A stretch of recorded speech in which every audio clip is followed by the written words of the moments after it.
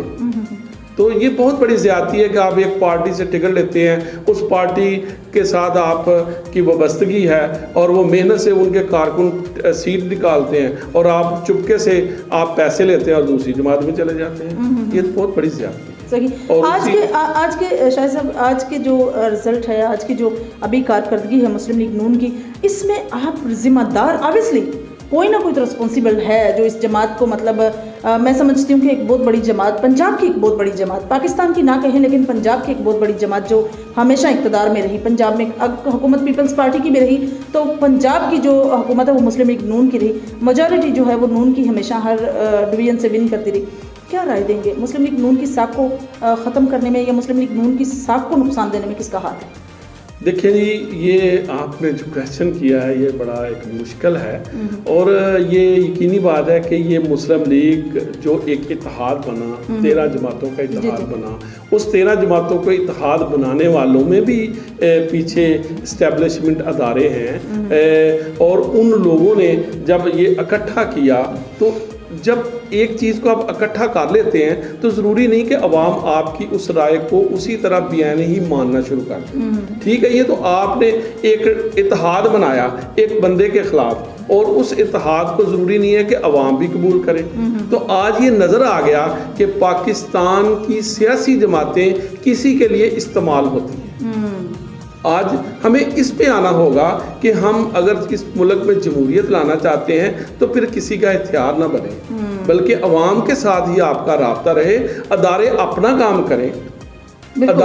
کام کریں، اسٹیبلشمنٹ اپنا کام کرے، اور عوامی جو لوگ ہیں، عوام کے ساتھ جو ریلیٹڈ لوگ ہوتے ہیں جسے ہم سیاستدان کہتے ہیں، ان کا اپنا کام ہے وہ عوام کی خدمت میں مصروف ہو جائیں۔ تو میں سمجھتا ہوں کہ یہ اگر سسٹم آپ بہتر کر دیں،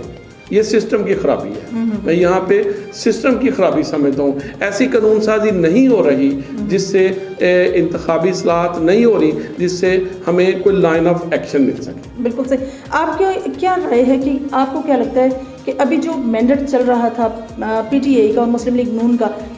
آج چونکہ ایک بہت بڑا دن تھا 17 جولائی، اور پولنگ کے حوالے سے جس طرح سے آپ نے بات کی کہ 8 بجے سے مسلسل ہم اپڈیٹ دیکھتے ہی جا رہے تھے، تو آپ کو کیا لگتا ہے پولنگ کیسی رہی ہے اور کس طرح کا؟ جی، جہاں تک پولنگ کا تعلق ہے، اوور آل تو میں سمجھتا ہوں کہ الیکشن میں 20 نشستوں پہ جو الیکشن ہوا ہے اس میں کوئی ایسا سانحہ نہیں ہوا جس کی ہمیں توقع تھی۔ ہمیں یہ توقع تھی کہ کوئی بہت بڑا سانحہ ہونے والا ہے، لیکن اللہ کا شکر ہے کہ ہر پولنگ سے بہتر رپورٹ ہی ہمیں ملی، لیکن چند پولنگ لاہور کے پولنگ میں اور چند پولنگ ایسے نظر آئے جس میں تھوڑی دیر کے لیے یعنی پی ٹی آئی اور نون لیگ کے کارکنوں کی آپس میں لڑائی جھگڑے ہوئی، اور یہ ہوتا ہے،